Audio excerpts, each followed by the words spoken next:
Did you know that this year St Ninian's High School is 65 years old? To mark this momentous occasion, we thought we'd do a brief video history of the school since it began.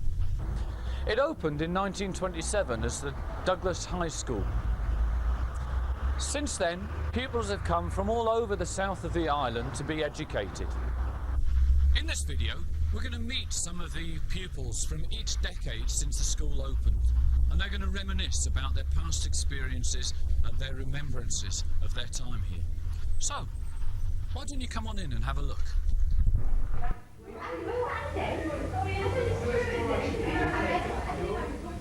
Oh, that's better. The school has recently undergone tremendous refurbishment and extension. We're proud of our new facilities, and quite rightly so, and we feel that particularly the school now has a lot to offer. The first thing you notice is the new foyer. It has been totally redecorated, and we feel that it makes both pupils and guests feel much more welcome and comfortable in the school. It leads into the school hall, and that's where we're going to meet our first guest, who started here in 1927 as a pupil. So, let's go and meet him.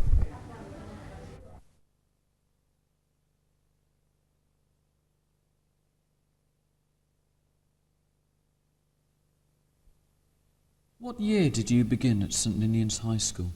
I started here as a pupil in 1927 on the day the school opened. And what were your first impressions of it?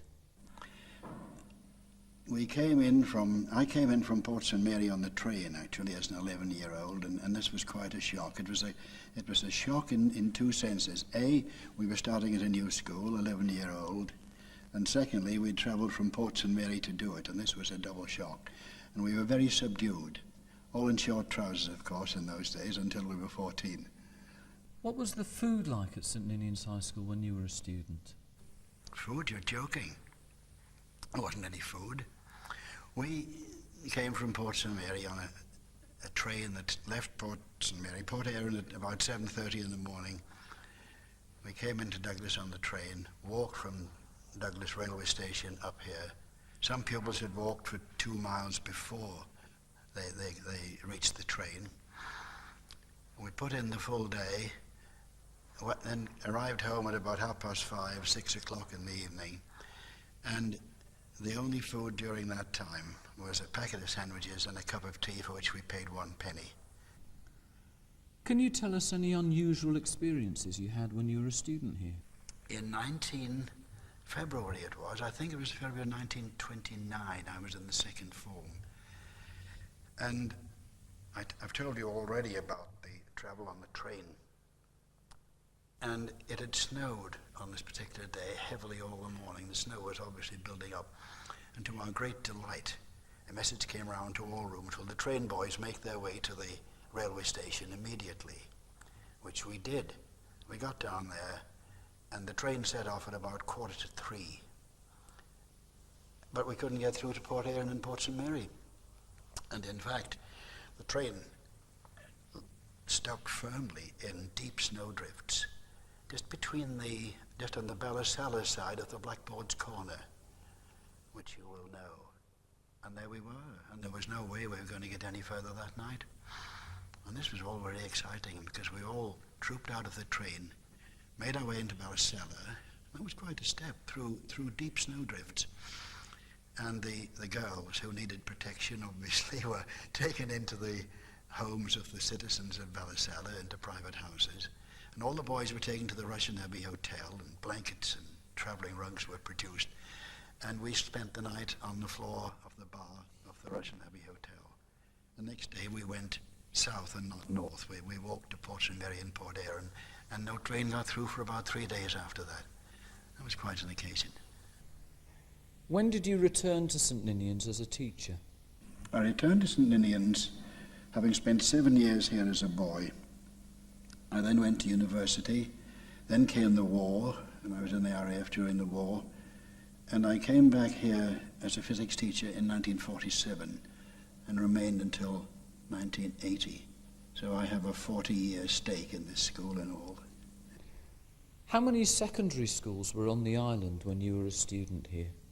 In those days, there were only 3 secondary schools on the island, Ramsey Grammar School, which served the north, this school and the Park Road School, Douglas High Schools, for boys and girls, respectively. Those were the only secondary schools on the island, apart from the public schools.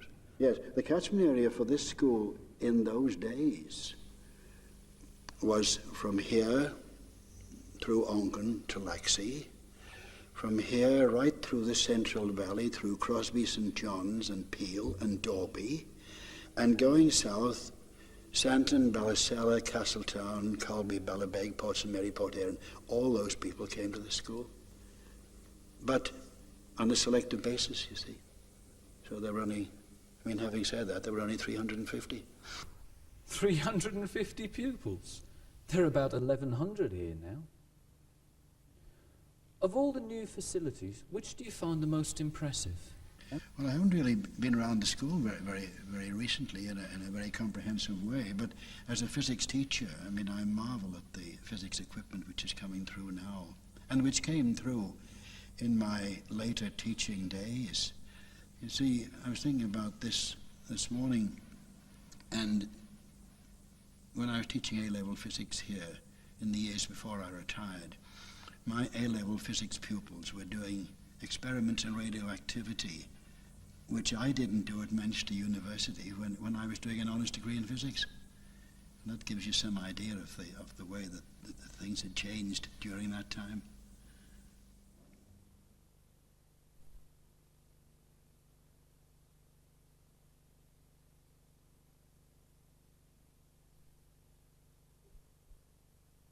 What year did you begin at St. Ninian's High School?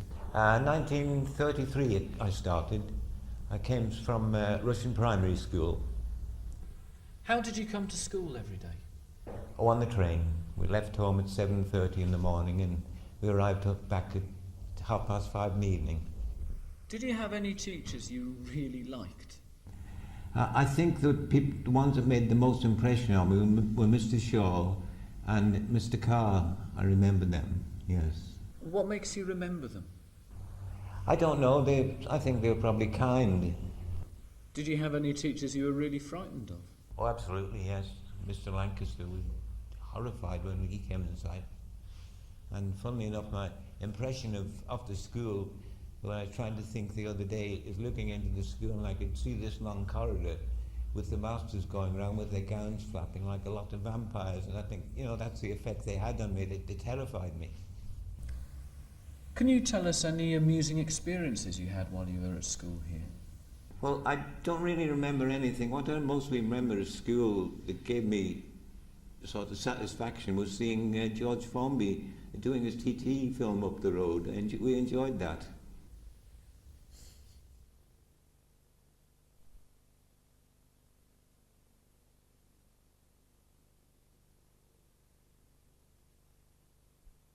What were your favourite subjects at school? I tended to incline towards the sciences and physics and chemistry. I enjoyed very much. I did enjoy French. As I entered sixth form in 1947, it was my intention to go to university to study dentistry, and I had to do biology. Up to that time, no biology had been taught in this school, and it was a requirement for entrance to university. So somehow I had to be taught biology. Now, Mr. Bob Callow, who was a charming man and who was the assistant headmaster, had taught biology in his early teaching days, and he got his books out and he started teaching me and another young man who went to university to do pharmacy some basic biology. But it really wasn't sufficient to bring us up to scratch. So somebody hit on the bright idea of sending us down to the girls' school where they'd been teaching biology right from the first form. So we spent 2 afternoons a week in the last 2 years at school doing theoretical and practical biology. 2 young men sitting amongst 25 or 30 girls. We quite enjoyed that. How did Park Road compare with this school? Well, yes, but as I say, I was only there 2 afternoons a week, and I was there for a purpose. If my memory serves me right, Park Road School was a very much older school than St Ninian's, which was opened in 1927. It showed in the construction of the building, of the brick and the playground and everything like that. And it wasn't in those days anywhere near as warm in the winter as St Ninian's was. Can you describe what the uniform was like? The uniform was, we wore up till a certain year, and I can't remember which one, but we wore short trousers till I think it was third year, up to and including third year, but I stand to be corrected on that.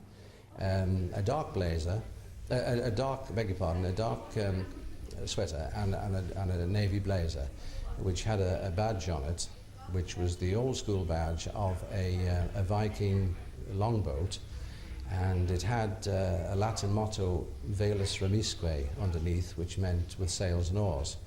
The school colours were red and blue, and of course we had our old school song which referred to those colours in those days. Can you tell us any amusing or unusual experiences you had while you were at school? Well, one of each, if you like. I've already mentioned that there was food rationing in the island at this time, and there was a boy in my class whose parents had a small poultry farm. Now, poultry farms meant eggs, and in rationing I think we were only entitled to 1 egg per person per week in those days. Anyway, one of the masters realised that this person had a poultry farm, and he prevailed upon him that if he had any spare eggs, would he kindly bring them into the school for him. Now, there's nothing that pupils hate more than boys who tend to favour a master, or even vice versa. And this poor young man used to appear with six eggs tucked up his sweater, and he'd be pursued by the rest of the school, who would punch him in the chest, and he would have a rather nasty, messy egg omelette lodged between his shirt and his sweater for the rest of the day. And unusual experiences, well, a lot of our teachers, the younger teachers, were away at the war, and we had some lady teachers. I recall 2 of them who were quite attractive, vivacious young ladies. And let me say at the same time that the Isle of Man during the war was a training camp for the Royal Navy at Derby and for the Officer Cadet Training Unit at the Villiers Hotel. We also had the Royal Navy at Cunningham's Camp, which is now ShopRite, and we had HMS Valkyrie, which is a shore-based ship on Douglas Promenade, in the Loch Promenade area, adjacent to the Villiers, in fact. And these 2 young teachers that I'm speaking of were very often seen in the company of the Royal Navy. I suspect it must have been the uniform. And wherever they went, they were always spotted by a pupil. And certainly every morning, next morning at assembly, it was reported amongst the school where they'd been seen, with whom and when. Of all the new facilities, which do you find the most impressive? Well, I think the computer complex, which I think you've called the Harry Carr Centre, is very impressive indeed. There's plenty of space, it's airy and it's light, and I'm sure you've got everything there to help a young man or a young woman on their chosen career.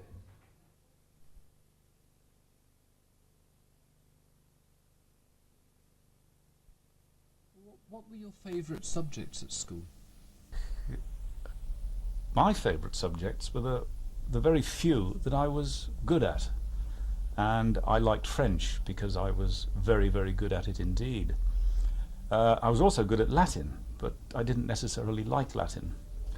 I didn't like the sciences because I was no good at them. I liked history because I was pretty good at that. I disliked geography intensely. And I liked PT. That's what we called it then, physical training, because I was quite good at that as well. Not a lot I really, truly enjoyed, without a doubt. Can you describe what the uniform was like? There was a cap, one of those little round caps with a peak with the school badge on, a blazer, dark blue blazer. Again, you could have the school badge on, I think. And then you were expected to wear grey shirt, grey trousers, black shoes. Again, it was wartime, so there was a certain amount of difficulty in getting boys kitted out properly. But I think there were still shops that supplied the school uniform, as long as you had enough clothing coupons to be able to get it. Not all boys wore the school uniform, largely because I suspect a lot of their parents couldn't afford to buy it for them, so they came in ordinary school kit. So the school uniform was optional, and on the whole, I think most of us, as we went on through the school, rather dropped it. We didn't like wearing a uniform very much, and nobody really tried to make us. Did you have any teachers you really liked? I had one teacher I respected very greatly, and looking back on it now, I suppose if I'd have been older, I would have liked him for the man he was. And his name was R.K. Callow, known as Bob Callow, and he was the deputy headmaster. And he was, without doubt, a very fine man and a fine teacher, although terribly strict. And in those days, when you got things wrong, you were caned. You might get a couple of cuts across the hand. A harsh regime, but I mean, we didn't know any different. We didn't challenge it, and certainly my parents didn't challenge it. And he taught maths, and I was bad at maths, so I got a lot of things wrong in his classes, and he beat me quite a bit. Did you have any teachers you were really frightened of? Most of us were a bit afraid of a man called W.E. Shimmin. I think it was W.E. Ernest Shimmin, who was very, very tall and had a little moustache, and he used to stroke it like that, and he was very sarcastic with boys. You boy. And he would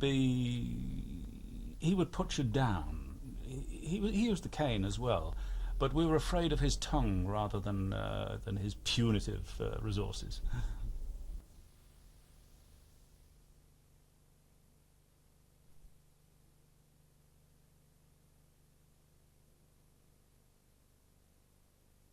How did you come to school every day? I used to come on the school train to school, into Douglas, and then bus up to the school or walk up to the school. Left Peel every morning, 7:25, and then got the train back at 4:30 in the evening. Well, can you tell us any stories about travelling in on the train? We used to get up into all kinds of, I wouldn't say they were naughty things, but we were bad boys at times. Like we used to, punishment for any of the younger lads who misbehaved, we used to put them out through the window, put the window down on top of their head and make them go from Peel to Douglas like that. Or by cold mornings it was very bad, I can assure you that. Another bad thing we used to do was they mainly split into 3 carriages, you know, open, 1, 2, 3. The centre carriage we used to put all the junior lads in the middle, and be 4 seniors sitting in one end and 4 the other end. And cold mornings we used to make them take all their raincoats off and throw them over to us, you know, keep us warm and make them sing for us all the way to Douglas, and vice versa. But you used to get up to all kinds of pranks out through the window, on top of the roof. And when you got round the other side, they'll have put the window up so you couldn't get back in, like, you know. All very dangerous, actual fact. But in those days, of course, you never thought of things like that. Of course, you used to have the firework times. It was absolute chaos, you know, fireworks in the carriage. It was highly dangerous, but nevertheless, it did happen, like, you know. Holes in the side of carriages, pushing fireworks through into the next one, you know, exploding. I wonder there wasn't anybody seriously hurt, but lots of funny things, you know. And can you tell us any amusing experiences you had whilst you were at school here? One thing that really sticks in my mind, we used to have a Mr. Jones as a science master, Welsh gentleman, great character. He was doing an experiment, which was at the far end here. We used to have a science room at the very end here in those days. And he was doing this experiment, and this retort, and it was bubbling away. I can't just remember the scientific terms now. When this cork was pressed in, and he was saying, now look here, boys, what happens when I put the tap on? And he turned the tap on, this thing was bubbling mass, and there was one massive explosion, you know, and we all ducked down under the desks, and we couldn't stop laughing, like, you know, and he was left with just the cork and a bit of the neck of the bottle and the whole ceiling was splattered, like, you know. So we couldn't stop. I can still see him to this day looking over and saying, "Joke over, stop, boys, joke over," like, you know. He was absolutely shattered. And Bob Courtie, of course, moving a big. He was a science master, well, moving a big. I think it's hydrogen sulfide thing, you know, that stinks like bad eggs. Is that the one? He was moving from one desk to another and dropped the whole lot, like, you know. And it hit the deck and smashed in about 1,000 pieces. Of course, the whole school reeked of it, like, you know. We thought that was another hilarious incident, but very difficult to think back on funny things. Obviously, there probably were hundreds, you know. But little things like that stick in your mind. And another little point, we used to have a Mr. Chisholm, a Scottish art master, and he used to have a habit of giving you something to do, and I can always stick to my mind. He shouted at me one day, "Now bring your painting out here," you know. So I brought it out, and I stood at the desk and he had the painting in front of him, and he must have been looking at it for about 10 minutes, a quarter of an hour, and his only words were, he said to me, "And what is this?" You know, I thought it was a fantastic work of art. You know? How does the size of the school now compare with when you were a student here? Enormous. It's increased to it, you know. I just look when I'm passing here, the new buildings and all to the school and what it used to look like. I just had a look this evening. What used to be all the playground and area now is now buildings, you know. Like the field itself hasn't changed one bit. And I always remark to people when I pass, of all the years I was at the school and all the years since, the 2 football pitches still remain in the same places, the same areas that they were then, you know. Well, what do you remember about the front of the school? Masters only, and I looked, and there was lovely gardens there. That whole corner was a lovely garden, and now it's just massive cars all pushed in there, like. Well, I'm not saying what I'd like, you know. It's like, but it's a shame, really. The times have changed. People use cars now. Of all the new facilities, which do you find the most impressive? Very impressed with the sports facilities. Very impressed with that. Very impressed indeed. I think it's a good thing for the school. We did have a nice gym there, but I mean to say, people are more sports orientated now. Everybody plays sport now, and I think that facility for the school is first class. Mr. Dowell, thank you very much indeed for talking to us.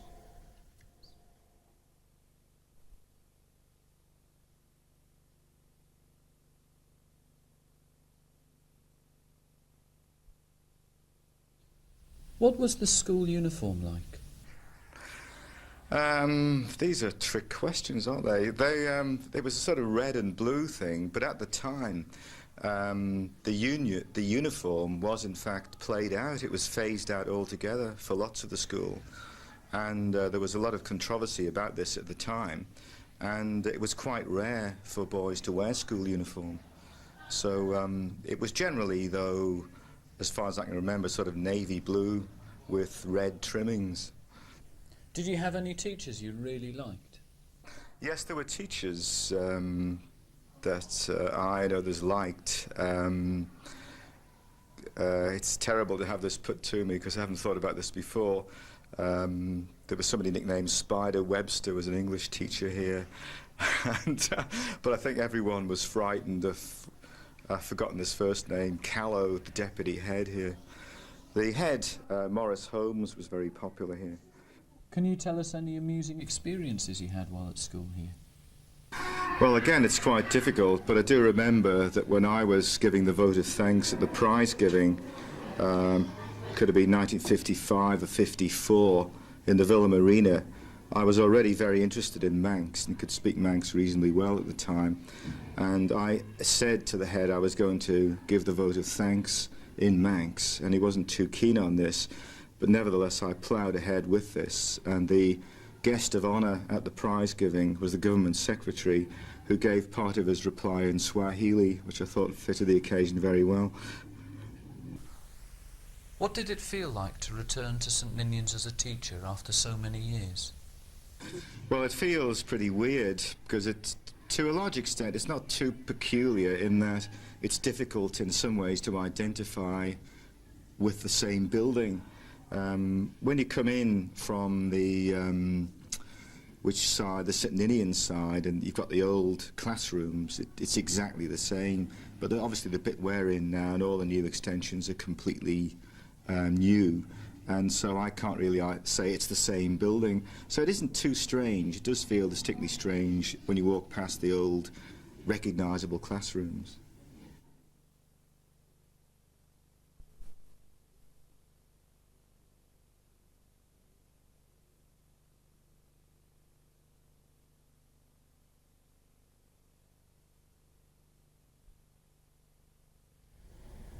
What were your favourite subjects at school, Geoff?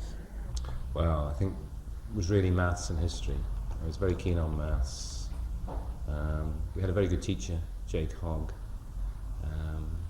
who got us all going. We'd had a rough time in Ballacameen on maths, but he got it all around, and I think we all did very well on exams on maths, but maths was my favourite, and then we had Bob Curfey on history.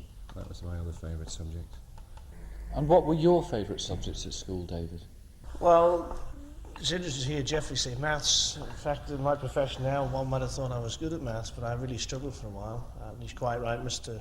Jake Hogg, who's no longer a teacher, he was very instrumental in pushing me on and getting me through maths.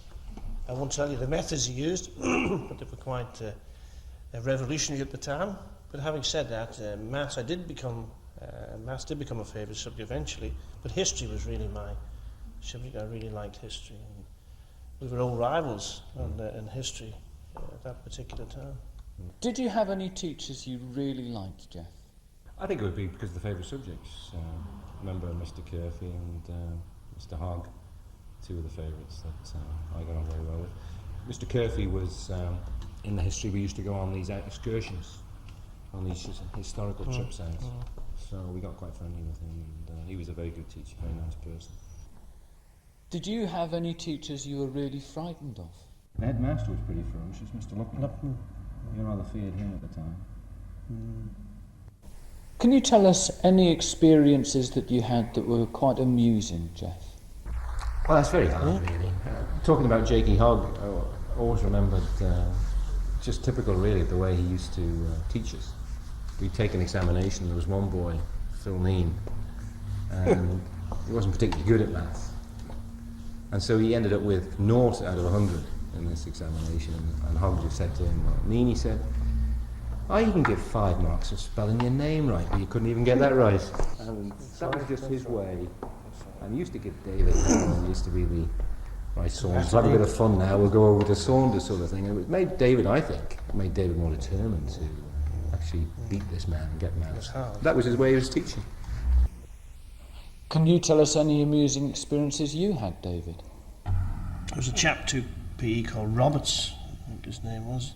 We had a good nickname for him. Yes, he sort of sent us out and stayed here, and then we came back in encounters. So we used to send us across country, which was quite a long way. It was out Balnard Road and out to Braddon and round through Tremode just during the lesson and back. And we'd had enough of that, really, so we used to just shoot along Balnard Road, walk down through Portishead Avenue, wait for a sufficient time, run up Bray Hill very quick, which we thought was quite amusing because he was never out with us and he never found out. But he used to take us for cricket too, and he would lie down on the bank, wouldn't he, in a nice summer's day, and he'd just lie down and go off and play cricket. And one day he went to sleep. we all went in. We just played and went in. He was still there, sleeping on the top bank. Yeah.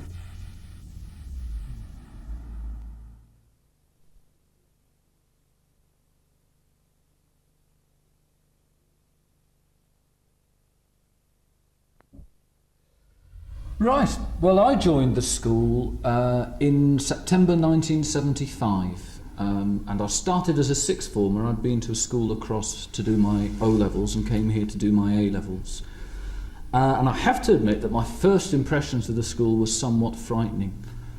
I was a come-over, and I walked in through this really imposing front entrance, down these high, narrow corridors, and I saw this poster.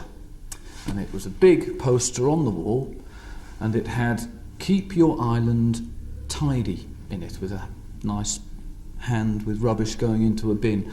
And somebody had crossed out "tidy" and written the word "Manx." So I had these visions of huge home cottage fires being set alight by the Manx Nationalist Party. And then when I came down here, which was my tutor room, and I was waiting outside in the corridor there for my tutor, I was all nervous, and there were these people who I thought must be Manx nationalists and looking at me as a come-over. I was very, very nervous. And suddenly, from down the corridor, I heard this booming voice shouting, "Make way! Make way!" And I looked up, and there was this bloke over 6 foot waving a stick in the air with heads ducking underneath it and this leg shooting out. And I thought, blimey, I hope I'm not taught by him. And of course, as luck would have it, he stopped right outside the door and said, "Right, ladies and gentlemen, come in." And my heart was in my mouth and I nearly ran and sort of swam across the Irish Sea to be anywhere but here. And that man turned out to be Mr. Barrett. Now, we talk about teachers and we talk about teachers, and Mr. Barrett was one of the most influential people, really, in my life. He was marvellous. I think if it hadn't been for him, I wouldn't have survived through my sixth form. That first initial impression was totally wrong. And when I returned here as a teacher, which was 2.5 years ago, it felt really, really strange. It felt like, in a way, coming back, and yet in a way coming to a totally new place. The changes that have occurred since I left, and I left in 78, got here in 1990, so in the 12 years the changes have been tremendous. One of the most obvious is this room. This was my form room, and it is now my teaching room. This room had a window there, and it is now a wall. And Mr. Barrett used to love looking out of the window. We all loved looking out of the window. We used to line up there and see who was late for school, and see who of the fourth years were down on the field smoking and that sort of thing. And it was a bit of a shock to walk in here that first time and just be confronted by nothing, well, but by a wall. It was a lovely view out there, but the reason for it is really a very good reason, and that's the sports hall. No longer is our lunch disturbed by pounding feet upstairs. We now have a sports hall with incredible facilities that we just never had, and we would dearly have loved. Every school needs a library, and when I was at school, it was in room 8, and then it was in the hall, and then it was somewhere else, but I can't remember. And we as sixth form were sort of thrown out of one place and put in another, and because we didn't have actually a sixth form centre then either. That was the gym. But this library combines reference through books, reference through computer, I think it's called a ROM or something like that. It's got computer facilities for students and staff, and it has video facilities, drama facilities that really surpass anything that we could have hoped for. And I have to admit that it is the most impressive of the improvements as yet, and that includes the sports hall, which in itself is marvellous.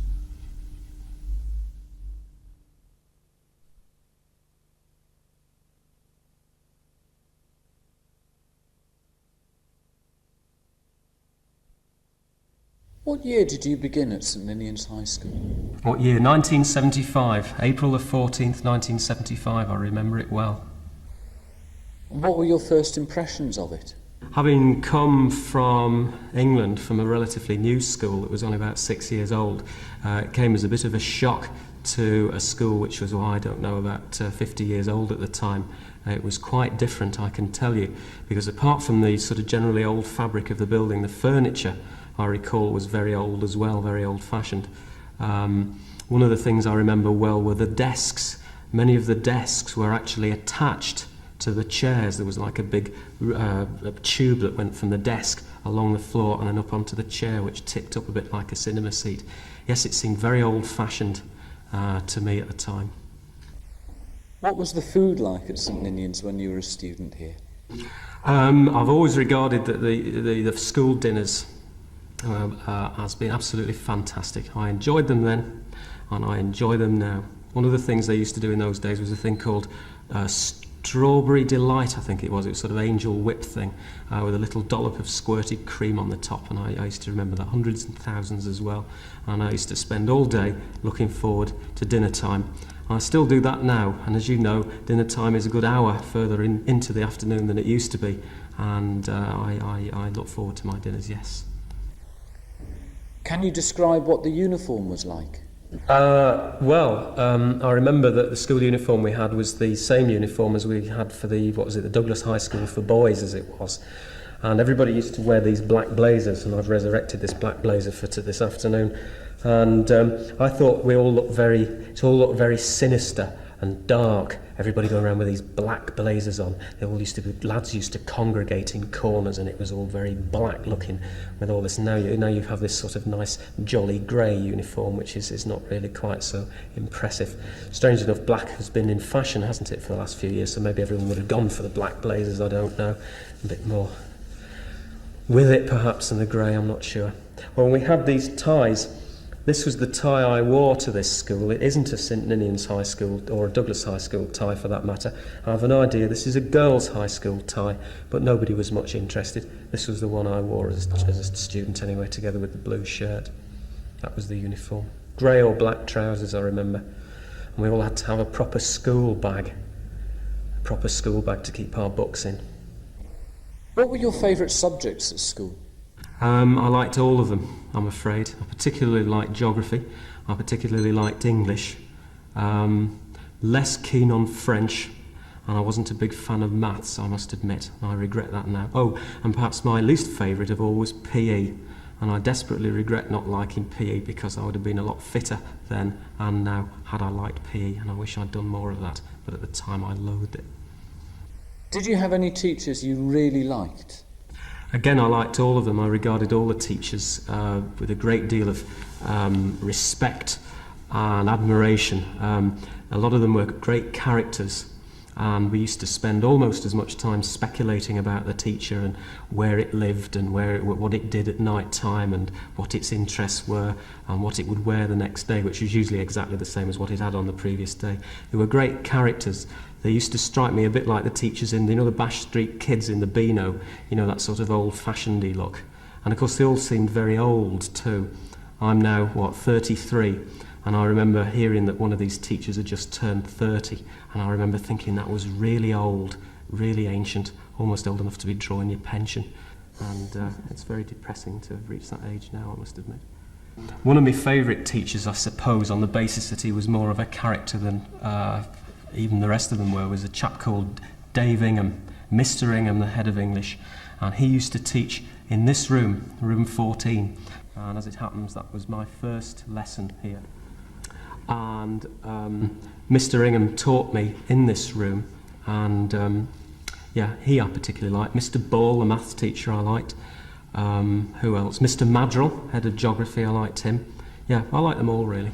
Can you tell us any amusing experiences or incidents that you had while you were at school? Well, there are plenty of amusing incidents I can think of. There was the endless amusing incidents I could relate about Opportunity Knocks, which was the end of the autumn term talent show they used to have. Many of the things I remember about that don't bear repetition.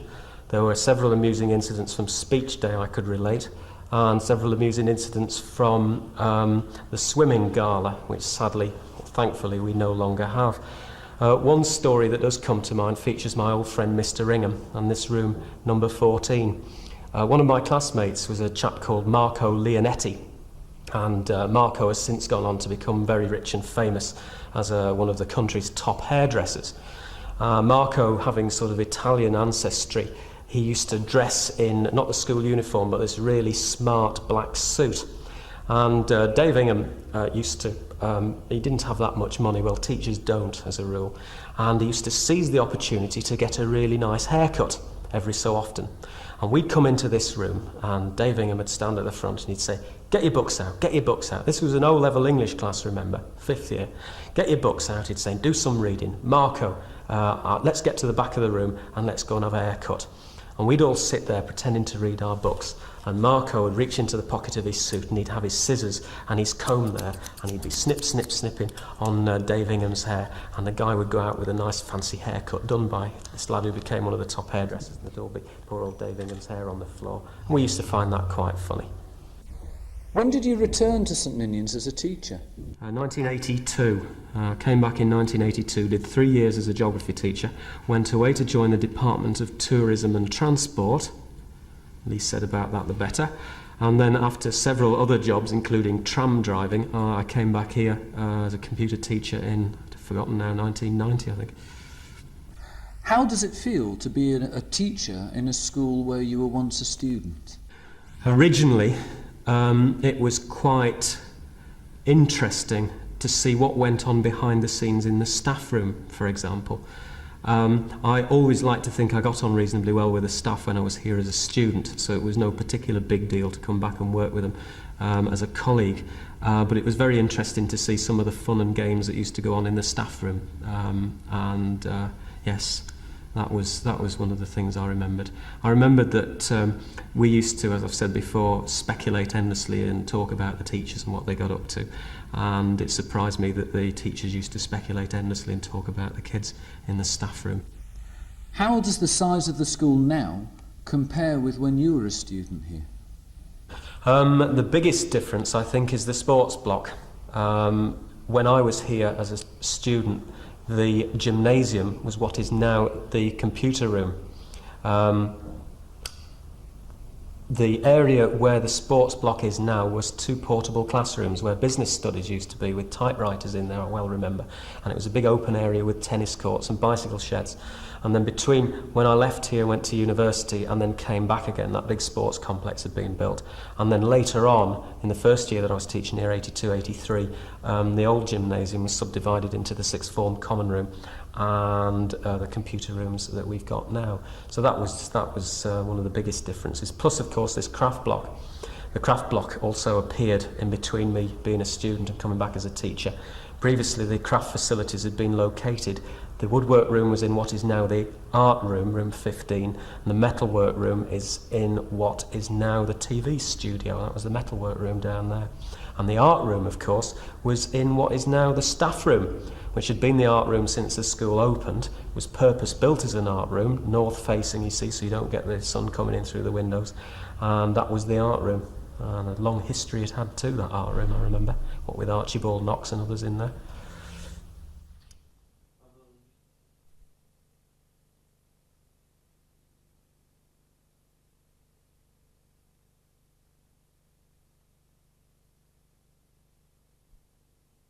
What were your favourite subjects at school? Subjects? I enjoyed history at the time. I enjoyed doing history a lot. I enjoyed the sciences, although I wasn't very good at them. But I did actually enjoy some of the practical side of them, and the chemistry and physics I enjoyed a lot. And I enjoyed the languages as well, French, German. English literature wasn't a strong point of mine, but English language was good. Can you describe what the uniform was like? Uniform? Good question. I think they changed the ties. I had one of the old school ties, I think, which was red and blue stripes, and a nice blazer, which I'd had since I was about 4, I think. Dark trousers, and I think white shirt, or was it a blue shirt?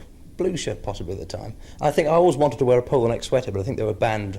They seemed to and fro between whether you're allowed to wear polo neck sweaters or whether they were too scruffy. Being naturally lazy, I wanted to wear my polo neck sweater, but I think I was banned. Did you have any teachers you really liked? Tim Sale, yeah, I always got on well with, and actually went and did a little bit of work with him after I left here, but he was always a fine character, we got on well. Peter Clegg, who did chemistry, was always a fine chap, I always thought. What else was there? Oh yes, English teacher, and I can't think of his name now. Mr. Colin, oh dear, it'll come to me in a minute. Clayton, that's right. A fine character. One of life's great eccentrics, yeah. Did you have any teachers that you were really frightened of? I always reckon, yes. And Mr. Masterton parading around always used to put the willies up everyone, especially if you were late for assembly in the morning. I remember being caught on 1 or 2 occasions and getting a severe reprimand. Can you tell us any amusing experiences you had while you were at school? Amusing but clean. There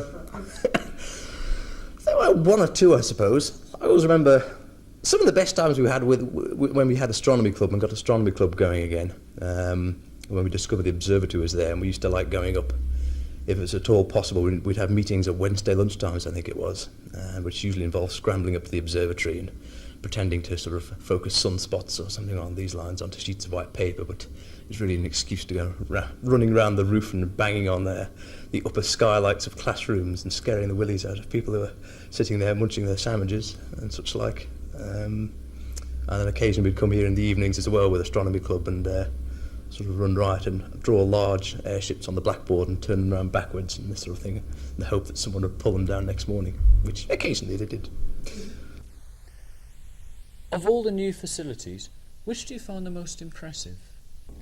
Oh, I do like the computers. Yes, I really, really wish I had been a little bit younger and had computer training as sort of a compulsory part of my education when I was here, because I am one of life's great computer illiterates now, and that I really don't know one end of a computer from the other. And had I been a few years younger, I think I would have had compulsory computer education. I think it really would have benefited me. Looking at the gear they've got now, it's incredible, wonderful.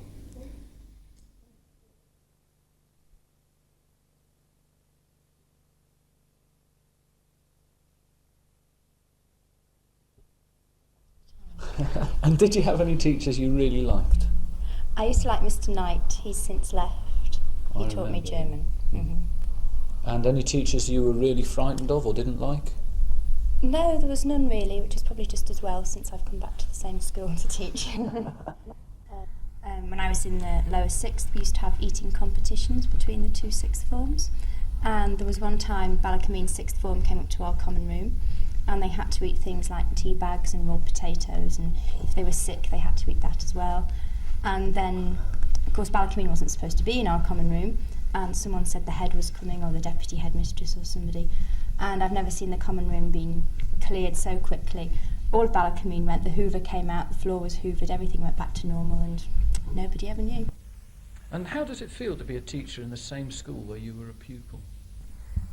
It's quite nice in a way, because I know my way around, and I didn't have to get to know too many new names, and I think I'd been left long enough for it not to be awkward. How does the size of the school now compare with the size when you were here as a student? I don't know about the number of pupils, but the building certainly has, with the new wing, and down at Park Road that's grown. By the new wing you mean the library library, facilities, yeah. and all that. And of all the new facilities, which do you find the most impressive? Well, I think that must be the library, yes. Is there anything in it particularly that you find impressive within the library? I think the resources centre. Yeah. Okay. Yeah.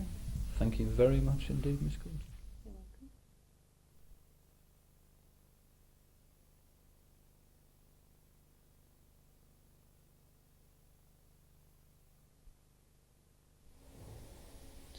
Of all the new facilities, which is your favourite?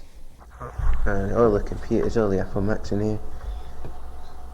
Well, probably the same, and also the library. It gives you a wider span of information now. Yeah. They've also got computers down in the library now, which they never used to have in the library.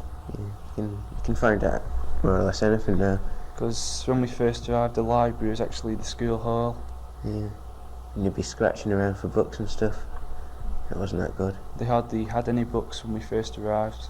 Now you just put a disc in the computer and you got everything you want, haven't you? What clubs do you participate in? Play like basketball every dinner time at school, and in the clubs like after basketball, like in the league and that. Playing most sports. Basketball every dinner time. We usually got sport a couple of nights a week after school. Play for Laxey. Football. It takes up quite a lot of time. What other activities do you do at school? Well, we're doing this video at the moment, which is to promote the library. When the clubs are usually cancelled or something at a bit of a dinner time, I usually come up to the computer room and do some work, something. In making this film, what do you think of the difference between the other people's experiences and your own? What we do now is nothing like what they used to do, because we've got all these new facilities when they used to just have like one classroom for the whole day, and we're wandering from classroom to classroom every lesson near enough. Science lesson here. They never had all these Apple Macintoshes and all, and no big sports complex or the library and the resource centre and the new television editing the suite and all. What new facilities would you like to see in the school in future? On the education side, there's not much more that you can get, because there's a library and the resources centre and all the computers now. Joanne, what were your first impressions when you arrived in this school last year? It was just like moving from one building site to the other, really. Because we'd been at Park Road and we'd had all the buildings and we weren't going to get to use the facilities, and coming up here and walking into another one. Right, and you, Jenny? Well, I suppose it was the same, really, but like I expected it to be really big, you know, God, I'm going to get lost wherever I go, but it wasn't really. It was just sort of like the same as it was before, but with more rooms and stuff. So. And Jenny, what were your impressions upon returning to school at the beginning of this year? Oh, much better it was, because it was like everywhere you went you had to be careful because it was painting or building or whatever, you know, and you get a mouthful of dust, so you came back and you could walk freely around the corridors and use all the new facilities and everything, so it was really that much better than before. And would you agree with that, Joanne? Yeah, I like you could use all the corridors again. You didn't have to sort of walk your way around different areas just to get to one part of the building. Yeah, I mean, they've got most of the things that we always asked for and stuff, so it's not really that much more you could want. So you think, all in all, the school is well resourced? Yeah, definitely. I think we need to get more involved with different countries and different schools, and then we could do exchanges. I think that would be good for schools.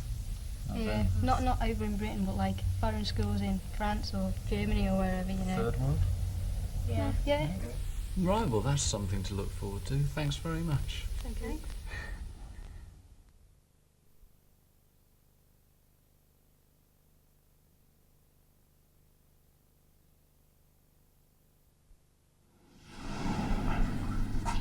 Chris Caine! Well, Bill, how are you? Good to see you, Ezra. Fancy meeting you in one of these.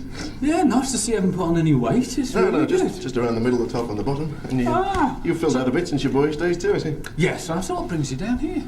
Well, I was just, visiting, really. Just visiting? Just visiting. And drying your hands and on the drying my visit. hands after the visit, yes. Well, it's my chance then to say that you are in fact a contemporary of mine, or I'm a contemporary of yours, is that not right?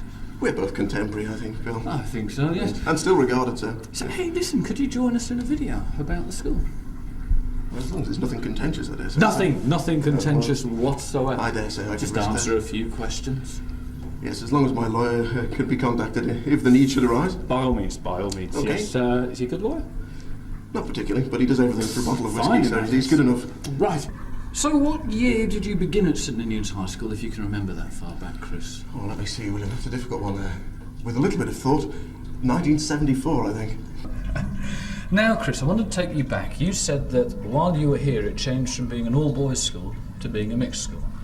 Yes, that's correct, although to say it became a mixed school is perhaps overstating the case a little bit, I think, because not that in any way I would find myself being biased towards the male point of view in the male domain of a high school, but without a doubt, in our sixth form years, when the school became co-educational, there was still a bit of a competitive element, and I don't think it really became mixed. The girls would all sit together, and it was a question of who could do best in each subject, or in some cases, worst. But nonetheless, I think it retained as two separate groups, both sitting in the same classroom rather than being truly integrated, which I hope it is now. Well, so do we, actually. Yes, I actually remember the sixth form bit, and I always sat with the girls. Oh, there you go. You always wore the same uniform, as I remember, though. Yes, that's true, but can we just bury that one? Oh, sorry. So, what were your favourite subjects at school, Chris? Well, I used to enjoy the practical part of the science courses, really. Not to say that I was particularly good at them, but I used to enjoy the experiments especially. Especially when they went wrong, As or well, just especially? There was quite a bit of scope for things to go wrong, as I seem to remember. The exploding constant volume gas thermometer springs to mind. Oh, yeah. Or the meter bridge that was left plugged in until it became red hot. Or the day that everyone had to go home with poisoning during an experiment of smelling chlorine. Yes, but in fact I think half the chemicals we're allowed to use in chemistry are banned for anyone to use now. Probably, but no, I enjoyed the practical sciences. I think I joined the wrong subjects then. What about your school uniform? What was that? I mean, looking at you now, you're a debonair, flash young man. Well, of course, in those days it was relatively formal. I mean, the boys still wanted to wear blazers, and up until the sixth form you had to wear a tie at all times. Of course, the staff were even smarter. I mean, there's no way a member of staff would be allowed to come to school wearing something like that, would they, friend? And I suppose their suits used to fit in those days. Oh, but no, they didn't. I remember Mr. McDermott. Don't you remember him? I do. But his suit still doesn't fit, I seem to notice. And what about the teachers? I mean, did you have any teacher that sort of you really did like that you still remember? Yes, I used to like Tim Sale a great deal. He was known by the nickname of Fungus. I don't. No. Well, for reasons which I'm sure it's not a nickname that would ever be associated with you, William. But he was perhaps a little bit biased towards the boys in his teaching methods, and I think that probably used to amuse me and a few of the other boys. Not to say that in any way he gave the girls a hard time, because he gave everybody a hard time. He gave everybody a hard time. But no, I used to like Tim Sale. He probably wouldn't say the same for me, but I used to like him. I think he was a character. Right. And what about any teacher you were really frightened of or didn't like? Well, I think that would have to be Tim Sale, really. You were frightened of him? Yes, and I didn't like him very much. He could be an absolute teacher when he wanted to, you know. I don't understand it with these teachers myself. But no, he's probably his most endearing fact as well. Okay. Right, Chris, can you tell us any amusing experiences you had whilst you were at school? Well, nothing too shocking happened, really. I think it was all pretty harmless schoolboy fun, as they would say. I seem to remember being banned from using the library, which at that time was the hall, throwing paper aeroplanes. Does that ring any chords? There was another chap with me, I can't remember his name now, but he's a teacher somewhere. Really? Yes. I know we had to spend all our free periods for the following fortnight sitting in with the secretaries in the office. Didn't it involve also a joke or something about a wild drill? Was that? There might have been something written on one of the paper aeroplanes, but I can't remember that. I do remember Mr. Courtie was very cross. That was the word. He was very cross. But when we approached him later to apologise for what we thought was childish behaviour, he had to say that in his sixth form he threw paper aeroplanes as well, although obviously it wasn't in his best interest to condone this sort of behaviour. But we do have good editing machinery here, so that's okay. A thing which springs to mind, that I suppose it still happens, you get a lot of childish crazes, you know, especially the older you get. I think the sixth form initiate crazes. There was one craze for wearing daffodils. Now this craze, it went hand in hand with another craze of wearing your wristwatch around your ankle, which I can't even get it over my foot now, I don't think. But this business of wearing daffodils, there was one chap, he used to play rugby, he teaches actually, yeah. But anyway, he had this daffodil we proudly displayed from his breast pocket, and when it died, we arranged a quite complex burial and cremation of this daffodil, which involved taking a part of the parquet flooring, cremating the daffodil, and laying it to rest. I was wondering the other day if it was still there, actually. Right, of all the new facilities, which do you find the most impressive? Well, music was something which is very dear to me, and at the time wasn't really available as an option. I used to have to go down to Park Road to do it as an option, and I'm glad to see that a music room has been added. Also, the computing room, phenomenal, absolutely fabulous. I mean, of course, it's part of everybody's lives now, and I think at the time it doesn't seem that long ago to think that pocket calculators were only being introduced. I mean, I did computing myself as an option, and it involved laboriously hand punching out hundreds and hundreds of little holes on cards, which then had to be sent away to be processed at Liverpool University. You were good at that, weren't you? Punching the holes out. Yes. Oh, I remember that. Yes. They all looked like Mickey Mouse, but none of them came back with any useful information on them, unfortunately. But no, of course, the only live computer time we had was on a modem where we were allowed 10 minutes a week to try and play a game which came out on a printed sheet. So I think it's nice to see the facility expanding. I just hope that it expands into all the other subjects as well, along the same way that the language labs and the music. You were talking that you'd like a link between music and the computers. Especially within music and video. I mean, I think the whole thing really is part and parcel, developing together. That computer-aided design is developing at a very high rate. A lot of digital recording techniques are developing and editing techniques, so it's nice to be able to mix them all together into a multimedia experience rather than rigidly labelled as, say, computing or video or television. They should all perhaps be brought together under the one, and the other subjects indeed. I mean, there's a great use in languages and in RE, your own subject, of course. Yes, I'll just nod wisely to that one. Well, no, I mean, Mr. Townsend. Can you tell us any amusing experiences you had while